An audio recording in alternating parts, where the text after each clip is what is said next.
Hey! Tambala na! At eto na sila, ang nag-iisang masugid na tagahanga ni Nicole Yala. Chris Chuper! Kasama ang nag-iisang diehard fan ni Chris Chuper, Nicole Yala! Dear Nicole and Chris. Dear Nicole and Chris. Dear Nicole and Chris. Dear Nicole and Chris. Magandang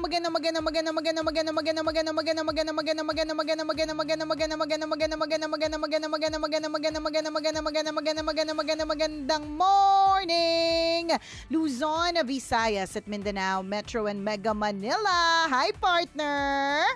Hi, partner. Ano ginagawa mo? Kumusta ka? Ito, kung ano-ano lang. Wala namang bagong ginagawa. Of course. Busy-busy ka. Nakita ko yung mga post mo nito mga nakaraang araw no? Mukhang talagang payaman. Power! Amen to that, partner. Hindi ko tatanggihan yan. Hindi ako yung tipong, hindi naman. Hindi, ayoko. Pag sinabi sa akin, payaman ka ng payaman, sasabihin ko, yes, yan. Sige, i-claim na natin yan. 'Di ba? Kasi totoo po ito, mga kabisyo. Kung ano ang lagi mong iniisip, yun po ang babalik din sa iyo. Yun yung ibabalik sa iyo ng universe. Kaya siguraduhin mo na hindi ka nag-iisip ng nega. Ang isipin mo prosperity, ang isipin mo wealth, yan. Yun yung isipin mo karangyaan, nakaluluwag-luwag ka sa buhay, ganyan. Uy, totoo yan. Napaka-strong talaga ng ng isipan natin, mga kaibigan. Tingnan mo, the moment na mag-isip ka ng malungkot, di ba apektado yung buong katawan mo? Apektado lahat ng mga taong kinakausap mo. Kasi nakakahawa yun Nagva-vibrate yun, mga kaibigan, na nagsimula lamang sa isip natin. Kung negatibo ang inisip natin, paano kung positibong inisip natin? Mag-vibrate din ito sa katawan natin. Mag-radiate ito papalabas hanggang sa mga tao nakakasalubong natin, sa nakakausap natin, kung sino-sino nakakasalamuhan natin. Ganun ka-powerful ang isip. Correct. Diba? Ganun ka-powerful po talaga. Kaya, at ganun din ka-powerful ang negativity, ha? Kaya, yun yung sinasabi natin, may choice ka talaga na mas maging positive. Wag lang COVID positive, HIV positive, at positive sa dengue, TB, ganyan. Wag lang ganon. Wag yun. Wag. Ayaw natin yun. So, yung positive na pag-iisip, napaka-importante talaga nun. So, yun yung iisipin natin na positibo tayo, na magiging okay ang negosyo, ganyan. Yes. So at hindi lang naman ako ito, partner, napakaraming biglang naging negosyante nowadays. Alam mo yon. So napakarami yung nagtatry na mag-earn ng extra. At ito, this I always say, no, na kung hindi mo naman susubukan, at ito rin yung advice ng mga maliliit na negosyante na nakakausap ko, partner, na pag hindi mo rin naman sinubukan at hindi mo ginawa, hindi ka rin naman makaka-earn ng extra. Of course, yung maraming pera, dadating din naman yan in time. Ang swerte mo kung saglit lang, maraming na agad, 'di ba? Swerte mo, kapalaran mo yan, at swerte mo yan, grabe din siguro yung kasipagan mo, ganun. Pero kung hindi ganon, ang naidudulot lang ng business mo ay extra pambili ng gatas, extra pambili ng diaper, extra pangkain sa labas, 'di ba? O edi na-serve niya na yung purpose niya. Nakadagdag siya sa kung ano man yung earnings niyo for yung regular earnings niyo, 'di ba? Kesa wala. Yun ang sinasabi natin, mga kaibigan. Correct. Kesa nakatunganga ka lang, kesa wala kang sinimulan. Maganda, 'di ba? Hindi ba nag-boom, pero at least earning kahit papaano, kumbaga nag-harvest ka pa rin sa lahat ng mga pagod mo, sa lahat ng ininvest mo, may return pa rin naman. Hindi nga lang ganun kalaki, pero at least meron. Yun yung sinasabi natin. Kaya ang kailangan mo lang gawin, simulan. Diba? Kasi kailan mo pa sisimulan, tapos aasa ka na magiging maayos ang buhay mo, ni isa wala kang sinimulan. Diba? Yun ang sinasabi natin. Correct. Kaya ako, partner, in-invite ko lahat ng mga gustong maging reseller ng The Twinning Collection. Gawin nyo na. Huwag na maraming isip-isip. Alam mo, minsan kasi yan yung dahilan kung bakit nagtatagal ang mga plano. Kasi masyadong ino-overanalyze ang lahat ng mga bagay-bagay. Diba? Pwede na tayo maging speaker sa isang event partner para makapanguha ng maraming recruits. Dapat, Oo, maganda yan. Magandang segue. Sige, ituloy mo ang iyong spiel. Sorry for the interruption. Ayan, diba?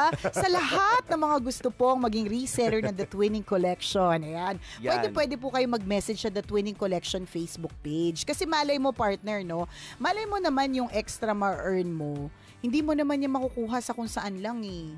Diba? Hindi mo naman yan makukuha sa yung wala kang gagawin. Siyempre naman, at huwag niyo pong isipin na ang pagyaman ay mabilis o ang pag-earn ng pera ay mabilis. Hindi po. Kahit naman empleyado ka kahit wala kang negosyo, hindi ba't pinagbubunaan natin ng 15 days ang ating pagtatrabaho bago tayo kumita? 'Di ba? Hindi ba at ganoon din sa negosyo, minsan nga sa negosyo ang tagal bago kumita yung ROI na tinatawag, matagal 'yun, 'di ba? Kasi pinaghihirapan po talaga ang lahat ng mga bagay-bagay. So babalik po ako, ayan. Sa mga gustong maging reseller. And then tsaka alam mo, partner, nakakatuwa. Pasensya na po kung lagi ko po to kasi kaka-launch ko lang po nito. So talagang very gung-ho ako at high na high pa po ako dito sa The Twinning Collection namin. Alam mo kung bakit, partner? Kasi yung twinning is made more affordable. Yun yung sa palagay ko yung isa sa mga ikinatutuwa ko dito sa produkto namin. Kasi yung twinning clothes can now be made affordable. Alam mo yun, yung pangmasa yung presyo, kaya ng powers mo, tapos masayang-masaya kayo na nakikita ninyo pare-parehas kayo ng suot, o di ba? Ganun. Tsaka ito iisipin ninyo. Pupunta kayo sa isang lugar na kunyari, let's say magta-travel kayo, pupunta kayo sa isang lugar. Pagka lahat po kayo naka-twinning, lahat po kayo terno-terno, yung likelihood na may mawala po, imposible. Mas madaling hanapin. O di ba, hanapin lahat ng mga naka-t-shirt ng penguin. Ayan. Bilangin yung mga naka-t-shirt na penguin. Maganda yun, ha? Maganda diba? Yun, magkakaroon ng field trip, halimbawa, kung saan man allowed na magkaroon ng field trip. So, dapat required yung ganyang suot. Para tama yun, the moment na may mawala, madaling ipahanap. Oo. Diba? O kaya kung sa opisina din yung mismo, pwede rin. Bagong uniform, diba, kailangan nag-i-evolve. Diba? Sa panahon ngayon, kailangan nagiging tayo innovative eh. So, magandang suggestion to, diba? Correct. Uniform ng buong opisina. Kunyari, 1,000 kayo sa office. O diba, ang ganda-gandang tingnan, lahat kayo naka-abstract. Naka-pajama. Lahat kayo naka-animal print, diba? Oo. Lahat kayo naka-animal print na pajama. Eh di wow, bongga, di ba? Sipin mo, kararating mo lang ng office, matutulog ka na. Nakakaloka. Hindi. Di ba? Pero nakakatuwa. Why not? Di ba? Siyempre, yun naman yung gusto namin, partner, magkaroon ng mga ganyang klase mga partnership, yung mga maramihan. Di ba? So, malamang buong Manila City Hall, ganyan na ang suot sa susunod, di ba? Wag na nating i-Manila City Hall. Lahat ng City Hall, partner. Pwede. Pwede, di ba? Makapag-coordinate na nga kay Mayor. Charot. Di ba? Pero totoo yun eh. Gagawa ka talaga ng means para mag-earn ng extra. And I think, partner, ito din yung natutunan ng mga naging negosyante o nagkaroon ng mga business nitong panahon ng pandemic. Palibasa siguro, partner, nagkaroon ng extrang oras.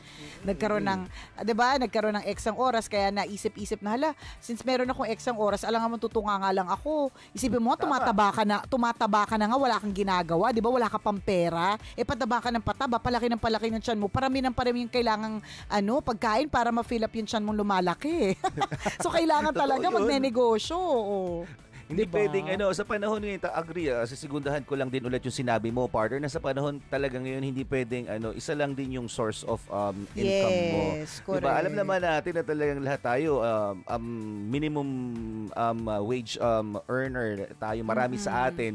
So kung ikaw, lalo na kung ikaw yung tipo ng taong alam mong impulsive, magastos, tapos meron ka pang pamilya na sinusuportahan, may mga kamag-anak pa na lumalapit sa'yo para humingi lagi ng tulong, talagang walang matitira sa'yo. So the best thing to do is diversify. I mean, dapat matuto tayong humanap ng ibang sources ng income. Pwede kayo ba nga, nagbebenta ng mga carbonara sa office nila. Yung iba nagiging plantita, nag-resell online. So ito pwede. Yes. Ito pwede mo rin i-consider na nagawin. Kasi nga, di ba, another source of actually, income.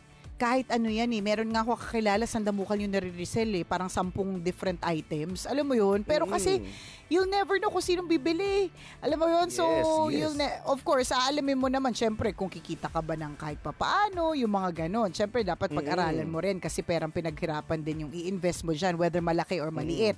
'Di ba? So, yun. Good luck. Good luck po dun sa mga kabisya natin na ang eksena ay naging negosyante o magiging negosyante pa lang. Go, go, go. At lalong-lalo pa ngayon, alam mo, feeling ko perfect time din kasi may e-commerce. Ang The Twinning Collection partner, nasa Lazada yan. So kung halimbawa wala kang makilalang reseller o kaya distributor ng The Twinning Collection, ikaw yung tipong lagi nag-o-online, nasa Lazada yan. So ang dali na. Good. So hindi lang partner sa negosyo namin na The Twinning Collection, kundi pati sa mga ibang mga negosyo ngayon. 'Di ba?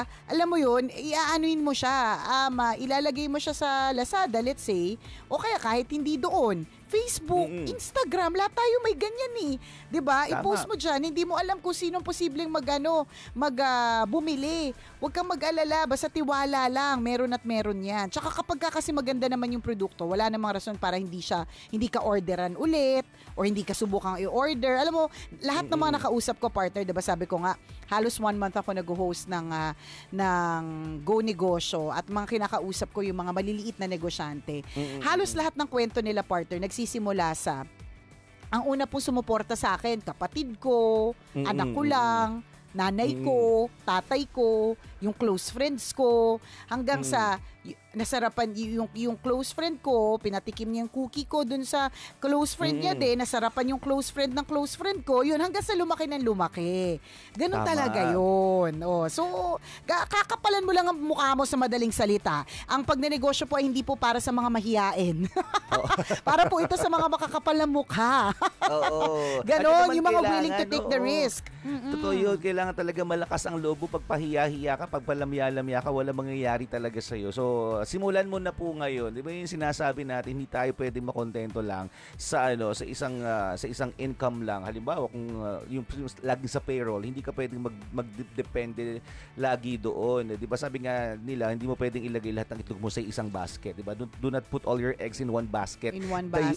Yes, diversify your funds, diversify your investment. Napaka-importante 'yun. Kung pwede mo paikutin sa ganitong bagay, paikutin mo na doon. Kung pwede mo ipautang sa amin, ipautang mo sa amin. Yun yung maganda talaga doon. Yes. Hindi, tsaka partner, kapag marami kang pinakakain, hindi pwedeng sa isa lang, 'di ba? Kaya nga, ngayon biglaan, aminin nyo na, dun sa mga kabisyo natin na nag-iisip na magnegosyo, bigla nyo naintindihan yung kaopisina nyo nagbebenta ng bra, yung kaopisina ninyong isang araw nagbebenta ng pastillas, tapos susunod na linggo, brownies, sa susunod na linggo, 'di ba? Pulburon, yung takang-taka ka, ba't benta to ng benta? Tas may isip mo, pag tinanong mo, magkano po pulburon? 20 lang. So parang, nag-iikot siya sa opisina para sa 20-20 pulburon, magkano yung kinikita niya doon? Pero wag ka, 'di ba? Paulit-ulit siya. At ngayon, ganun din tayo. Bigla nating naintindihan na, oo nga no. Kasi tingnan mo, yung nagbebenta sa akin ng pulburon dati, magkano siguro, kung halimbawa 20 pesos yung pulburon, magkano, kunwari, 30% na lang ng 20 pesos sa kanya. O ilan yung kaopisina mong kasi ang liit na bagay, partner, yung maglabas ka ng 20. Feeling ko para sumuporta sa isang kaibigang nag-iikot, 'di ba? Kung ilang 20 yan. 'Di ba? Ilang 30% ng 20 sa isang araw. 'di ba? Ngayon bigla mo na intindihan, oo nga no, hindi ka lang pala pwedeng sa isa lang kukuha ng pagkakitaan. Kailangan din pala maghanap ng extrang income, ganun. Lalo kung marami pinakakain. Totoo yun. Tsaka yung pagiging mahiyain natin, mga kaibigan, alam nyo po, sa umpisa lang yan. Yung tipong natatakot tayo kasi baka ma-reject tayo, baka hindi magustuhan yung binibenta natin, or baka mapahiya lang tayo sa madaling salita. Pero sa una lamang yun. At mararanasan din naman yun. Pero maganda nito, pag na-overcome mo kasi yun, di ba, the moment na makabenta ka ng isa, di ba, gaganahan ka na makakabenta ka na ng dalawa, to the point na hindi mo naman namamalayan 10, 20, 30 na pala yung naibenta mo in one day. Ang sarap sa pakiramdam nun, ha? Di ba, dahil inumpisahan lamang na ma-overcome yung hiya, in-overcome lamang yung takot na ma-reject. The moment na makabenta ka ng isa, dalawa, matutuwa ka na. At gagawin mo Totoo. dire-diretso na to. So, Correct. again, you just have Totoo to yan. start. That's the key. Alam mo nga partner nung ECQ, nung mga talagang very strict yung protocols yun noon, yung may quarantine pass yung mga ganyan-ganyan. Naglabasan yung mga negosyante, 'di ba? Minsan magugulat ka, halimbawa, bigla kasing nabuhay yung mga Viber group na mga barangay, Viber group na mga villages, 'di ba? Bigla nabuhay yun, partner, tapos magbebenta, tapos magugulat ka yung nagbebenta ng isda o kaya yung nagbebenta ng honey o kaya yung nagbebenta ng espasol dadating sa bahay mo, 2 pirasong espasol yung in-order mo, 2 pack na espasol. Pero dadating naka-Montero, naka-Pajero, yung naka-Land Cruiser. Na-experience talaga natin yan na makikita mo talaga na lahat ito ay para sa lahat. Ang pagnenegosyo po ay para dun sa lahat ng mga gustong mag-earn ng extra. So, kakapalan mo lang talaga ang mukha mo. Meron nga tayong isang tambalanisa na nagtatanong. Sabi niya, Dear Nicole and Chris, tambalanisa since 2011. Naging negosyante po ako ngayong panahon ng pandemic. And I'm just very proud to say na kahit papaano, talagang may nabili na po akong laptop dahil po dito sa pagnenegosyo ko kahit maliit lang nung una. Tapos meron na rin po ako nabili na isa pang online school ng aking anak, na isa pang cellphone. Naiinis lang po ako dun sa mga taong naiinis sa akin kapag pinopost ko po yung kinita ko o pinagkakitaan ko o yung binili ko sa pinagkakitaan ko. Ang yabang ko daw kasi. Bakit hindi na lang sila maging maligaya para sa akin? Yun lang po. Sana ma-meet ko kayo after the pandemic. Oo, dapat siguro ang maging point of view mo na dito pag 'di ba, the moment na i-post mo yung kinita mo, 'di ba? Yung nakuha mo sa sa pagninegosyo na. Tapos nagko-comment yung mga tao sa paligid mo ng hindi maganda. Ito na lang dapat maging mindset mo. Ano naman ngayon? 'Di ba? Importante may pera ako. Kasi sabihin mo sa kanya, mamatay kayong lahat sa inggit. Mamatay kayong lahat sa inggit. Lahat ng inggit mamamatay. Tapos makita mo, isa-isa na ang profile picture na nila, kandila. Charot. Joke lang. Diba? Ano naman ngayon? Diba? Pero totoo naman happy ako. Ano naman ngayon? Correct, totoo. My Facebook, my Facebook account, my life. Ganun lang yun. Siguro, ganito lang ang kailangan mo tandaan, girl. You just gotta remember that not everyone will be happy for your success. And that's the truth. Hindi lahat ng tao ay masaya para sa success mo. Actually, alam mo partner, malalaman mo talagang successful ng isang tao kapag yung taong yun ay nakakita ng ibang taong successful, hindi siya naiinggit. Hindi siya nagsasabi ng anything, kundi sincerely na masaya siya para sa taong yun. Yun ang palagay ko, isa talagang definisyon ng isang taong successful. Bukod sa, of course, dapat masaya ka.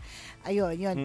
Pero yung hindi ka na naiinggit sa success ng iba, ibig sabihin nun, kahit paano made person ka na diba? Successful ka na, ibig sabihin successful ka in terms of maaaring maganda rin ang takbo ng buhay mo. So, anong rason para mainggit ako sa iba? Or di naman kaya, kung di man maganda yung takbo ng buhay mo, marunong kang mag-appreciate ng buhay mo, kaya hindi ka naiinggit sa iba. Kaya lang, hindi lahat ganyan mag-isip. Mas marami yung, kaya naman ganyan yun kasi ganyan. Alam mo na mga mosang. Alam mo naman, Philippines is a mosang country. Diba? Yan yung mga country. nuknukan ng diba, merong crab mentality. Tingnan mo mga talangkating. Yung mga kamay nila naninipit pababa. Ganun talaga. Lahi ka talaga pababa. Kaya sarap nilang niluto, sagasagana sila sa alig. Correct. Totoo yan. Mga nananakit ang batok lagi. Oo. Totoo yan. Unfortunately, ganun. Hindi lahat ng tao masaya para sa success mo. Yun talaga yun. So, kailangan mo lang ding tanggapin na ganun. Huwag ka maapektuhan. Huwag ka din, para sa akin, kung if it makes you happy to post your achievements, then just go ahead and post it. Komportable ka dun Facebook page mo yan Again, Facebook page mo yan. Yung mga taong hindi trip yung post mo, meron din naman silang kalayaan i-unfollow ka. 'Di ba? Yun naman yung lagi naming sinasabi, yun naman din ang kagandahan sa social media. You have the power to unfollow. You have the power to block, 'di ba? So, 'di ba? Choice na nila yun, yung kung gusto nila mairata sa iyo. Basta ikaw, happy ka sa achievements mo. Tsaka, proof din yan na legitimate yung business mo Proof of legitimacy yan, di ba? Kasi ibig sabihin, kumikita ka. O ibig sabihin, yung negosyo mo ay legit. Tama. Kasi pag tinatago mo yan, may something. May something. Diba? Pero diba? kung legal, di ibig sabihin, Hindi talagang gusto mong ipaalam sa lahat na, uy, meron akong negosyo by the way, baka gusto nyong gayahin. Tama. O baka maging inspirasyon para sa inyo. Diba? Pwede nyo rin simulan yung sa inyo. Parang ano lang yan, partner. Parang, di ba yung sa mga networking, bakit lagi nilang pinupost yung mga cheque nila? Kasi proof yun ng legitimacy. Proof na meron sila talaga nakukuha. So ikaw, sa storya mo, yung pagbili mo ng laptop, pagbili mo ng gadget para sa online school ng anak mo is proof na legitimate na meron kang kinikita sa negosyo mo. And there is nothing wrong with that. Ang mali, yung mga taong naiinggit. Diba? Hindi mo naman ninakaw yung perang pambili ng mga yan eh. Tapos pinost mo pa. Alam mo yun, no? Pinost mo, ninakaw mo, tapos pinost mo din. Diba? Hindi ka naman ganun. Ang pinopost mo, fruit of your labor. At sa akin, dahil ito na yung mundo natin ngayon, walang masama dyan. Ang may problema lang yung mga taong naiinggit na hindi nakikitaan ng... Alam mo yun? Kasi... hayaan mo na, no? Hindi nakikitaan ng maganda yung nangyayari sa buhay ng iba. 'Di ba? Maraming ganun nga. Yun nga, mga utak talangka. 'Di ba? Halimbawa, kunyari, pag pupunta ka ng nag-search ka ng isang Facebook account na business, yung or services yung dinideliver. 'Di ba makita mo may mga testimonials diyan. So parang yung sa'yo, kaya ka nag-post ng ito yung kinita mo, ito yung nabili mo, testimonial yun na mayroong magandang nangyayari sa business mo. 'Di ba? So dapat ito maging inspirasyon doon sa mga tao nakakabasa na parang, ay oo nga, ang galing naman niya, legit yung business niya, magaya nga, pwede ko sigurong sundan yung yapak niya. Dapat ganun yung tingin natin kapag meron tao nagsasucceed sa isang business. Sa halip na hilahin natin sila pababa, huwag ganun. Kasi, di ba, dapat nagtutulong-tulong po tayong umangat. Hindi tayo nagtutulong-tulong na maghilahan pababa. Huwag ganun. True, lalo. Tanggalin na po natin yung crab mentality. Ang tagal na pong sakit niyan. Ang tagal ng cancer ng lipunan niyan. Kung kaya mong tanggalin sa sarili mo, umpisahan mo na ngayon. Corrected by... Ay nako, dead man na lang sa mga taong sa mga bashers sa lipunan, 'di ba? Salot ng lipunan is so old. Bashers na in lipunan is the new term. Charot. Okay. The diba? Bashers of the society. Bashers of the society. Maraming salamat sa iyo, Kabisyo, na ikaw ay nakatutok at nagtanong ka sa aming Dear Nicole and Chris segment. Thank you very much and good luck sa iyong bongacious na negosyo.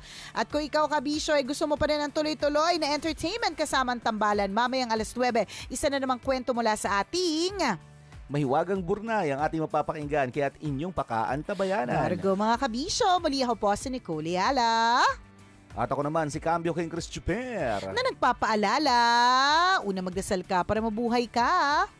Pangalawa, mag-face mask ka para mabuhay naman ang iba. Yon. Always your number one SM radio station. Love